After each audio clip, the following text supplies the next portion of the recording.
Let me start out by saying, you know, when you're in law enforcement, the men and women in law enforcement always think they're tough and they've seen it all. But I guarantee you, when you see an infant, newborn infant floating in the ocean that somebody has discarded like a piece of trash, it tugs at your heart.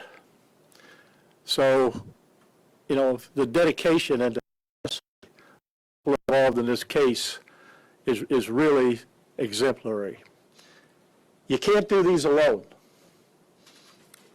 It takes an organized effort and the partners that you develop along the way over the years. And we've been fortunate because we have a lot of great partners that we work with to solve these type of cases. And I'm going to acknowledge them, and it's no particular order.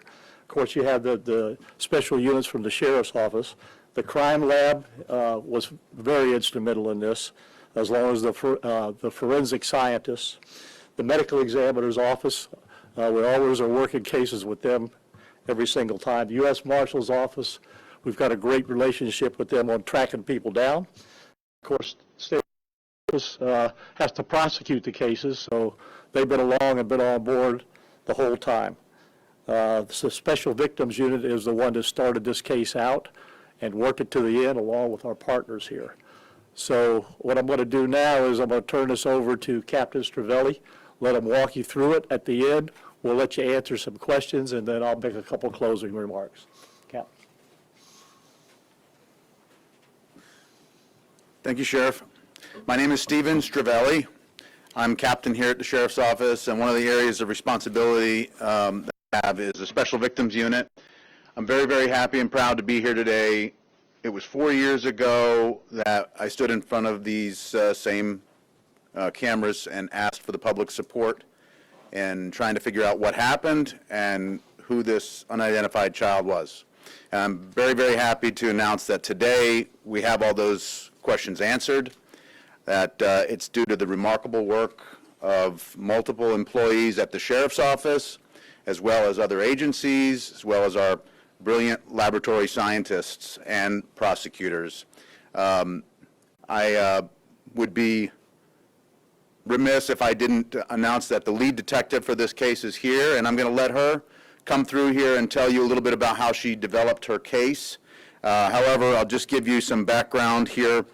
On June 1st, which is how we arrived at the name Baby June, this young unidentified child was found floating in the ocean off of the Boynton Inlet. It was gut-wrenching to all of us and the community as well, and we worked and did everything we could to make this investigation go. We checked every child born in Palm Beach County and in Broward County with their support, and we ended up with nothing. None of the tips that we received were fruitful or helped us. We did get a lot of calls, however, nothing was relevant. And so the cold case squad took, which is where Detective Christoffel stepped in. It's tough. We roundtable these cases all the time, and you know we were starting to look like we were heading towards a dead end until the brilliant work of our PBSO Crime Lab, and then the excellent work of Detective Christoffel and the rest of her partners and team, and we were able to identify first a father, spoke with the father, and then were able to later identify the mother, and then proceed to establish a case as to what happened. So with that, I'm going to allow Detective Christoffel to come up and explain to you how she developed her case. Thank you. Okay. Hello. Christoffel, Christoffel. So when I received this case, we had just gotten the lead generated from the crime lab about a potential father. We got the DNA from the father. He was very cooperative. He knew nothing about the baby. He knew that he had a girlfriend around that time that told him that she had been pregnant but had taken care of it. He was thinking she perhaps had an abortion. He ended up being the father. We had that DNA tested, and we learned he was the father. So now we had a suspect as to the possible mother. We first decided to confirm that she was the mother. So we were able to obtain a covert DNA sample from her and confirm that she was the mother. Over the next several months, because we believed at the time that the father did not have anything to do at the time that he didn't have anything to do with how the baby ended up in the inlet, we decided to just build this case against the mother without notifying her at all. We were able to get search warrants for phone records, for GPS data location. We were lucky to even get that from 4.5 years ago. We learned that she was at the Boynton Beach Inlet on May 30th, 2018, so to about 40 hours prior to when we located this baby. We learned other facts. Google search history about the Boynton Beach Inlet. She searched for local news for days, and then the month after. She did see the first articles on June 1st, about 5 p.m. about she's never come forward in all this time. So today we conducted an operation where we took her into custody. We interviewed her. We interviewed several friends and family members, and just to find out what anybody knew, if she told anybody at all. And that's how we came to the conclusion that she's the mother, and that she was solely responsible for the baby ending up in the Boynton Beach Inlet. Did she confess? Yes. Wait till the end. Okay. Okay, I don't know anything else. That's it. You want to talk? Thank you. Thank you. Good afternoon. I'm Dave Ehrenberg, attorney for Palm Beach County. The death of baby June was a terrible tragedy for our community 4 years ago, and it was compounded by the fact that we could not hold anyone accountable for it right away, that this case became cold. But because of the outstanding work of PBSO, Sheriff Bradshaw and his team, the cold case team, today is a good day for justice. I want to recognize Reed Scott, who's here with me today from our homicide division. He leads our homicide division. He worked with Detective Christoffel on warrants. Together with the partnership we have with PBSO, we're able to come to this day. The defendant will be charged with first-degree murder, and because it's now a pending case, that's about all I could say right now. But I want to thank Sheriff Bradshaw and his amazing team, and they just continue to do outstanding work using advanced technologies to be able to hold wrongdoers accountable for their actions here in our county, and we're proud to be a part of that. Okay, now it's question time. What was her motive for wanting to kill the child? Okay. According to the mother, she didn't know she was pregnant up until the time she gave birth. And she said that when the baby was born, she wasn't sure if the baby was alive or dead. And that was that. By the time the baby went into the inlet, she was already deceased. Detective outlined the nexus for this scientific detective work, where it started. I assume it started with the initial DNA you had from the victim. Right. And So, how did it branch out to father and mother? that would be more of a question for Julie Sikorsky. She is the supervisor, right, of the crime lab. And so, from my understanding, we have a forensic investigative genetic genealogy program that was just being started. This was the pilot case for it, and they were able to find a family member and then narrow it down to a closer family member to the baby. You mentioned a covert DNA sample. Can you elaborate on that? How did you obtain that? We're going to let her talk, Okay. all right? Oh, yeah, that's Answer your fine. question.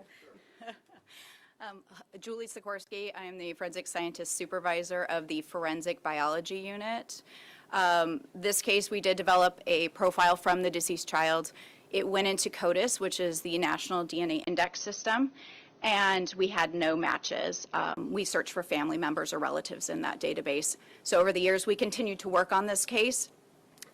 Investigative genetic genealogy or forensic investigative genetic genealogy is a newer technology. It was used to solve the Golden State Killer case out in California. So we wanted to bring that here to PBSO and the citizens of Palm Beach County. So this was our pilot case. We received the DNA. We uploaded it into a publicly available database called Family Tree DNA. We received a close relative, just as the detective said. We rebuilt the family tree, and they close relatives and then establish the link to our suspect today. How will you be able to get the name? Is this technology allowing you to solve cases like this quicker? In the past with cold cases, like how long was it taking? So as far as the time frame on a case like this, traditional genetics, STR analysis, the DNA that we do now is still very, very quick. We don't know how long these cases will take to solve. It depends on how much information is available in these databases we're searching, as well as records available. And so sometimes these cases can be solved within a day, or it may take weeks to months to solve. What is the baby's mother's name? Her name is Araya Singh, How do you spell the first and last name? Arya, and her last name is Singh. She's 20 years old. I do. Now, there's a probable cause that's got all that Yeah. information. I don't remember the We'll date. get you a copy of I it. didn't think we were going to have that until first appearance tomorrow, that's what I was asking. 4893? I think it's 4893. Do you know if she has any other children by any chance? Or- She does not. What does it mean to you that this case is coming to an end? Just relief. We finally can lay this baby to rest. There's been a lot of question marks surrounding her death, and now we have an idea of what happened to her, and so we can finally lay her down. Did the mother discuss why she chose that location to dispose of the body? She likes that area. Nothing more. Did she simply drive up there one night and say, okay, this is it, and then she kind of tossed the baby into the water, or how did this unfold? She didn't know what to do with her, and she still had her with her, and she just decided that that's where she was going to dispose of her. Did she reveal if she talked about this plan with anybody else, or was this just, She said she did not. And what was her reaction when you caught her? She was very nervous, mostly worried about herself and her future. That was basically it, scared. At her home. And then, so can you talk a little bit more about the covert DNA sample? So you met the father, interviewed the father, he identified Mrs. Singh, and then from there, just walk us through what happened next. We just found a piece of garbage that she discarded, and we took that, and that was her DNA. But we did get a new profile, a new standard from her, just for confirmation purposes, There but was a reward in the case. Does anyone then receive this reward or not? I can't answer that. No, nobody came Maybe forward. just Julie. Yeah, really, it was the crime lab, so. Was the baby alive when she was put in the water? That would be a question for her, but we believe yes. The closest relative in CODIS, is that the father of the baby, someone else? Oh, no, he's not in CODIS. Nobody in CODIS. Sounds like you handled cold cases. Yes. My guess is you don't get a lot of great successes, or do you? I don't know, but I don't know what your personal opinions are. It sounds like such a long, intricate road to get to this point, and one that probably hasn't been traveled from law enforcement here before. I mean, how satisfying, what are your thoughts about how this has ended to this day? Cold cases are able to be solved. Sometimes they do take a long time. You see some that are 10, 20, 30, 50 years old, but with DNA, new DNA technology, and just, I guess, tenacity, just talking to people, finding information, that just helps these cases get solved. And yes, it's very satisfying to be able to do that, but mostly we just haven't really known what happened to this baby for 4.5 years, so it's nice to have some answers there. And did she give birth at a hospital? Not that we know of, not that we believe. Did the baby have a different name? No, she never named her. Okay, so you don't think she gave birth at a hospital? Did she identify when she left her? So that she left her at the end of May 30th. Do we know when she was born? Like, do She we was know- born on May 30th. She was born on May 30th. So that's Yes. So she was a day old, 2 days old when you found her. or- Yes. So May 30th she was born. We found her on June 1st. Okay, that's good. Okay, thank you. All right, you got anything else? Nope, good. Okay, you can do some side interviews and ask some more in-depth questions. Yeah, I just have one quick question. You've had extensive law enforcement experience. I mean, yeah. entering- Just a couple of years, like 50. We're entering a new realm here, right? Oh, absolutely. What are Yeah. your thoughts about where, When I was a working detective, you were lucky if you got fingerprints. And then you were lucky if somebody could match them up. So it's a whole new world, as far as technology is concerned and science. We're fortunate that we have people here that understand it, can use it. So you can pretty much figure this won't be the last time we're going to use it, without a doubt. Yeah, what message does that send to other criminals or people who think they've got Well, away with that's a great question. Here's the message for the community. Number one, if you're a victim, we're never going to leave you behind. All right? We've solved cases recently that were 25 years old. So we're never going to leave you behind and forget about the fact that you're a victim. Now, if you're the person that did this, we're never going to forget about you either, because we're going to come and get you and bring you to justice, regardless of how long it takes. So if you think that you've gotten away with something and you're that smart, forget it. We're going to keep cracking on it until we find you and bring you to justice. So the community needs to know that. We're not going to leave anybody behind, and we're going to go get the people that did it, for sure. One at a time, one at a time. Is there, like, how much, is there a number as to how much was invested in this investigation? No, we never really stopped to think about that. We don't care how much time we got to invest or what it costs. The victims that are in the county deserve 100% of what we can give them, and that's what we do. You know, whatever it costs, it costs. And we go from there.